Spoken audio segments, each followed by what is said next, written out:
As global growth faces great risk of being reduced, recommendations in macro management are imperative.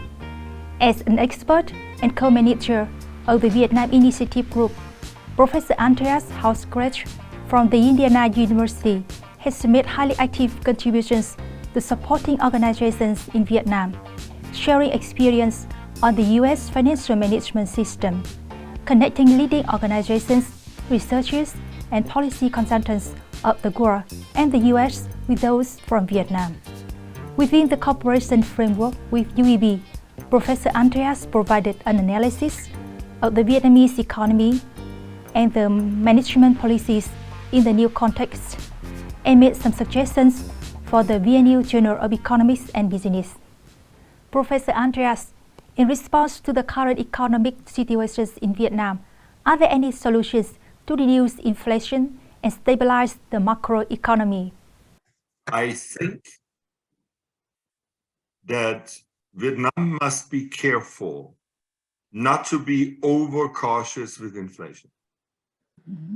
First, low inflation is important. Vietnam is an emerging economy.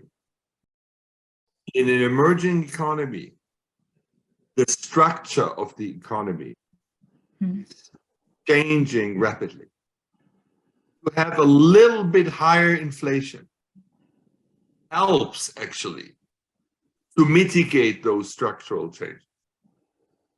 So in my view, we say always for a country like the United States, like, I don't know, United Kingdom, Japan, developed economies, we say, so the inflation should be about 2%. I think for a country like Vietnam, an inflation rate of 3 or 3.5% is not a problem. It gives a certain level of flexibility, number one. And number two, I think that the Vietnamese economy at large has weathered the situation very well. I think the biggest mistake, what could be done right now, not right now talking with you in November 22, is to say, let's now stimulate the economy more. Let's do more, that we don't grow with 6.3%, that we grow with 7.5%. That is the wrong time. What we will see over the next 8 months is that the United States Central Bank, the Federal Reserve System, will continue to increase interest rates. While this is the case, Vietnam has to stay calm. The market expects that the US Central Bank, the Federal Reserve System, will change its policies and reduce interest rates in the second part of 2023. When this pressure of high interest rates from the United States is easing, then there is more wiggle room for Vietnamese authorities to act and further stimulate the economy. So at the moment, what the slogan must be, stay calm, stay controlled, no early stimulation. We are fine with an economic growth of 6+% a year. When the United States Central Bank starts to reduce interest rates in the second part of 23 is the time for Vietnam to take further steps. And the good thing is we have half a year to prepare that. We have half a year to discuss that. And then at the right point, with the right measures, become active. Not now. Second half of 23. How do you assess the resilience, recovery, and growth of the Vietnamese economy after 2 years heavily affected by the epidemic? I think that overall, the Vietnamese economy has done very well. Of course, there are bruises that in Hanoi, a lot of smaller businesses went out of operations. Bruises in Ho Chi Minh City with a lot of health issues during the pandemic. Overall, when you assess the impact on the economy, it was relatively limited with all the hardships that I understand. I think Vietnam is perfectly equipped to move very quickly out of the aftermath of the pandemic. Vietnam is still one of the most attractive destinations for foreign direct investment. We see how corporations, international active corporations, are interested to move their operations to Vietnam. Even myself, I get so many phone calls and emails asking, how can we invest in Vietnam and can you facilitate this? And so I think Vietnam has done very well. Vietnam will move out of the still existing problems. And I see a very positive future for Vietnam. Very high economic potential. I'm very confident that already in 2023, the real growth rate of GDP will be above 7%. And I think when we do the right steps, the right policy steps, Vietnam in the next years can even grow faster, maybe 7.5, maybe even 8% or more. It is just a question of the right policy steps at the right time. And again, I think that the Vietnamese authorities are aware of that, are preparing well for that. I think we are all moving towards a bright future. I'm very optimistic. How do you evaluate the policies that have been issued by the government of Vietnam in the past time to improve the resilience, recovery, and growth of the economy? Has now gained a big reputation, being a strong leader to produce low inflation and a stable exchange rate. But it's not only money, it's more than that.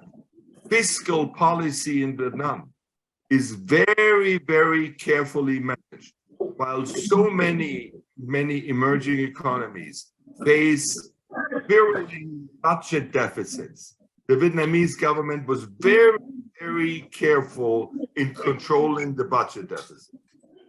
Furthermore, while so many countries took so much debt in US dollars, the Vietnamese government was very careful in entering more debt with US dollars and get dependent on this debt. And so I think that what we see over the last 10 years or so is a stronger Vietnamese dong, a stronger banking system, a Vietnamese economy that is so attractive for foreign direct investment, with very prudent fiscal policies, a calm hand, a very good control to have stability and growth combined.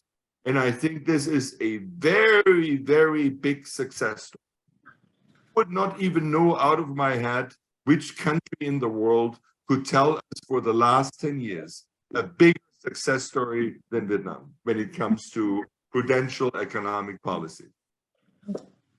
As you know so much about journals and publications, Professor Andreas, could you please suggest what issues the VNU Journal of Economics and Business should target on to attract papers of international authors? A field where I'm working on. I'm working on cryptocurrencies, and I'm working particularly also on central bank digital currencies. So the idea that, for example, and in the State Bank of Vietnam, we discussed the idea of a e-Vietnam dong, an electronic Vietnam dong instead of a physical Vietnam dong. The idea of crypto, but not only cryptocurrency on the private market, but also central banks are providing cryptocurrency. So there's a strong discussion, should there be an e-dollar? Should there be an e-euro? The Chinese government actually has been experimenting with a e-yuan, also, by the way, during the Olympic Games already. And so I think it's time. It would be wonderful. We have the FTX scandal, a big scandal that a crypto exchange just declared bankruptcy in the United States 2 days ago. And so I think an edition of the journal looking for papers that address the cryptocurrency, but also the discussion about central e-money. So again, it's called central bank digital currencies, CBDCs. I think this is really top of research. This is really what people are caring about right now. It has so many aspects of it. And so if your journal wants me to help with that, to design a little bit the idea that should be set up, I'm more than happy, maybe when I'm in Vietnam over winter, that I meet with you guys and we discuss a little bit how the framework of such an edition could look like. But I think this would be very, very interesting. By the way, also interesting researchers at UAB. So it's not only me working on that. There are several other young scientists at UAB that are currently working on those topics. And I think it would be a great opportunity really to bring out an edition with a topic that's up to date and everyone is thinking about right now. Professor Andreas, thank you very much for your time. Through your comments and policy suggestions, scientists can access to new research trends on economic growth and recovery measures in a sustainable and scientific way. In the coming time, UAB will organize workshops to provide an up-to-date overview of the geopolitical economic pictures of the world and Vietnam, contributing to increasing the academic prestige of the university and providing policy implications in the context of Vietnam. Thank you for your watching.